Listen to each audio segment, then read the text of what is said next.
All right. I think the let's just go in the climate change thing because it's more obvious with the climate change. Like this is more money based and it's like kind of esoteric. But with the climate change thing, so we're getting like this El Nino winter, right? Yesterday, like last night, we were playing Call of Duty and we're like, dude, look at the snow. Remember you're saying to me? And then I wake up this morning, I'm like, oh, a bunch of it's melted because like we're at +3. So it's like goes down, goes up, right? You can't deny that climate change is not real at this point. It's just too much of an upswing. Even my cousin, I was like saying like, oh, it looks like we're in El Nino weather, right? And he's like, oh, but maybe that's because of the storms, whatever. But I'm like, yeah, but the storms wouldn't have happened if it wasn't, you know what I mean? Like, it's like those storms wouldn't have happened to create the domino effect that we're now seeing.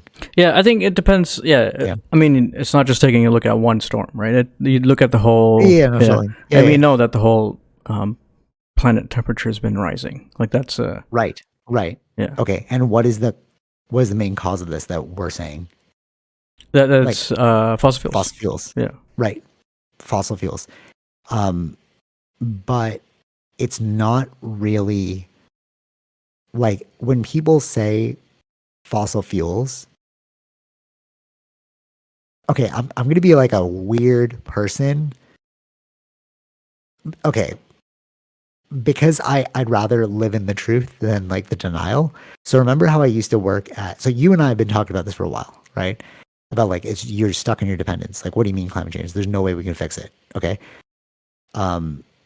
So when I was working for that other like it's an NGO, but like it was kind of like related to the government. And I spent a lot of time with the climate change person because I was like, what's this thing that you're talking about? And then he was saying like, if we just like reduced our emissions, whatever. And then I just did a simple Google and I was like, wait a minute. If you reduce the like if you look at the map of who's producing all the fossil fuel emission, Canada is 2%. Yeah. China's like huge, like all those like building countries. So even if we did, I was saying this to him in the car and because we were driving to go film something and he was like, yeah, well, just go stop something. Like if you just Google it, it's 2%. So if we stop 2%, what's that going to do the whole thing? Like, why are we making ourselves feel bad about? Yes. Yeah. That's a lot of the complaints of what's going on with the gas tax and things where we're like, not like what, 35 million, 40 million people now of 7 billion people on this earth. Right. Okay. Very little. Check this out. So check this out. So everyone's like, oh, carbon tax. And then people are now saying like, wait, this wouldn't even we wouldn't move the needle. It can't, let's say Canada went fully electric. It's 2%, bro. And I knew this 2016, 2017. So like 6 years ago. It was just a simple Google. And you're just like, what is the logical, like what is the logical thing? How much are we contributing? What if we stopped it? Oh, it would do nothing. Right. It's almost like, that's why when I worked there and I would always be like, they're like, what's your job? Instead of being a marketer, I'm like a propagandist. They would hate that, right? But it was like, no, because it's like, what are we doing? Because this makes no sense. You know what I mean? Yeah. And then now that climate change is becoming more and more popular and like in the nonprofit space, like everyone's got to tackle climate change. I feel like I'm just going to bring up the fact that like it makes no sense. But I wonder what the perspective of that would be. I think it's mentioned on the radio, but not a lot of people talk about it. Of course, that when we think of fossil fuels or that, we're just thinking of gas for cars. Yes. Right. And not consumers. What's that? Commerce, right? Like just trucks and all these kind of things. But as we mentioned before, it's everything. It's in everything. To make tires. Yeah. Right. Yes. Right. And plastic, oil-based paint. Yeah, all that stuff. Yeah. Even sometimes clothes need it too, right? So it's like. What do you think? What's it? Cotton, polyester. What do you think polyester is? Polyester is oil. Because it's plastic. Right.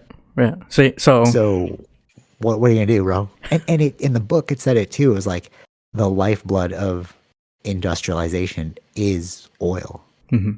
So now when we look at the thing like global economics, right? Like why did the Saudis have all the money? Because they're sitting on all the oil, bro. Yeah. Like, we're not trading in US dollars, but why does everyone have like a Lamborghini there? why do we always joke about the Saudi money? Because it's like you literally are like sitting on this huge stockpile. Right. Yeah. And you're just siphoning it to the world, and we all need it. So I don't understand how we're going to solve this issue. Right. We're going to need to think of an alternate route than this. You know what I'm saying? Nobody wants to hear that though, because you don't get funding for that. You only get funding if you just join the machine and like just bike to work, bro. Like what? Bike to work in winter? But it's only happening in the Western nations, right? But we're not the most. Yeah. We've been better at our oil consumption than countries like India and China. But they are a growing country, so they need oil. So nobody's going to stop them from getting it. It's really funny too. Yeah, 100%. So what's funny about that too? It's like we'll outsource to China. Okay, so yeah. Right. That's the hilarious part. We'll outsource our production to China, and they'll go do all the crazy like gas emissions. There's like cities where people have to wear gas masks, and they're like, you can't go outside today because the pollution's too high. And then we reprimand them. We're like, you need to put a stop to your bro. We're literally asking you because we don't want to do it in our country, so we're just going to ask you to like regulate. So it's really we need commerce regulation, global commerce regulation. Now that sounds like a global society. You're like, oh, we need a one world government, right?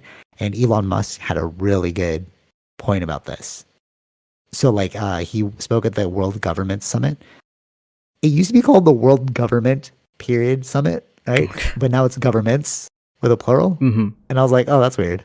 Probably because they're like, world government, what are you talking about?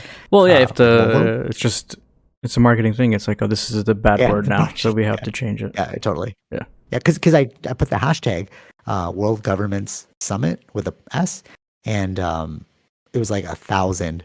But if you just drop the S, you get a whole more. So it's like, oh, you just branded it differently. Oh, but so anyways, so he was saying that we shouldn't have a one world government. And I was like, oh, so like somebody had posted that, right? Like, what's it called?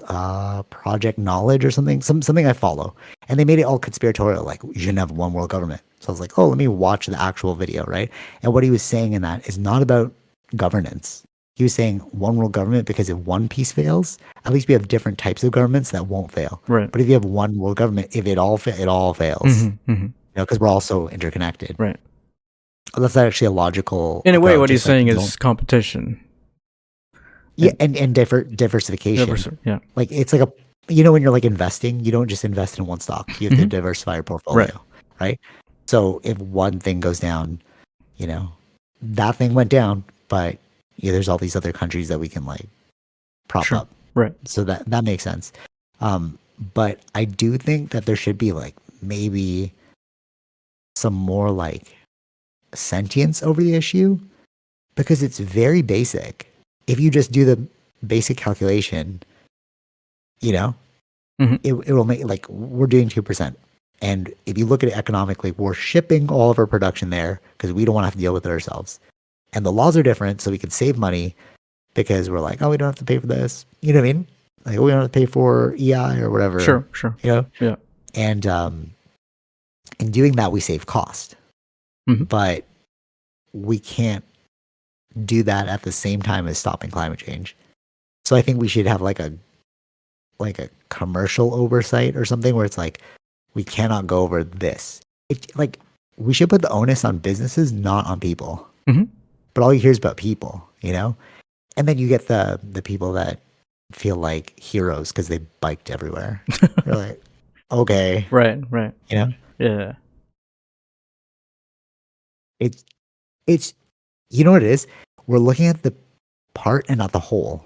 We're always looking at pieces that we're trying to solve rather than just solving the whole.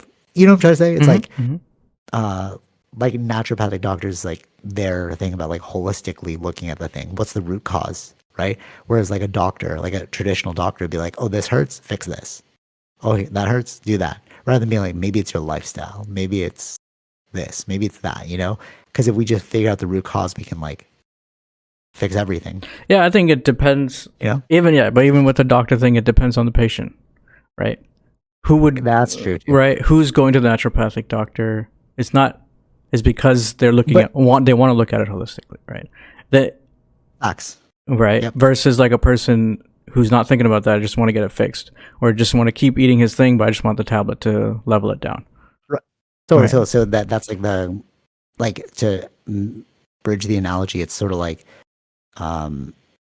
you can do this, but it's up to you of your own altruistic feel Mhm. to make that happen, right? Yeah. But that's what I'm saying. If there's a commercial law on it, then it's like you take away all their options. You know what I'm saying? Yeah. So instead of giving them the ability to skirt around this issue, just be like, no, you can't do this, and then that'll solve something. Right. Because if we don't have the option to do A or like, if they're like you can only do C, there's no A or B, then we're just going to do C because that's all we have. Mhm. You know. Yeah. But you have the people that are always fighting against the law to be like, I need my profit margins to be higher. Sure. You know what I'm saying? Like we've put the onus on money, or the obsession. The end goal is money. The end goal is not people. Mhm. Yeah. But it makes no sense because we're people. Mhm. Right? Right.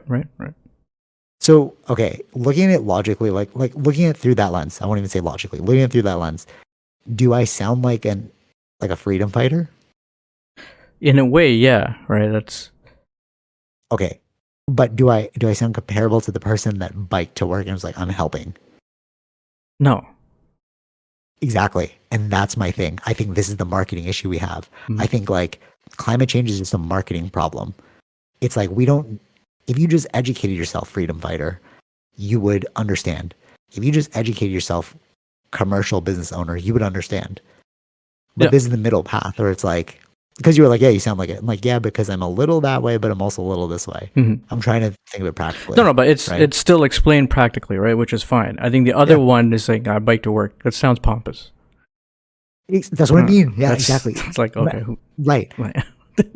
Right. That's why I think the onus should not be on people. I think we're marketing this incorrectly. It should just be like we should implement laws for organizations and governments to work towards like a people-centered approach, not a profit-centered approach.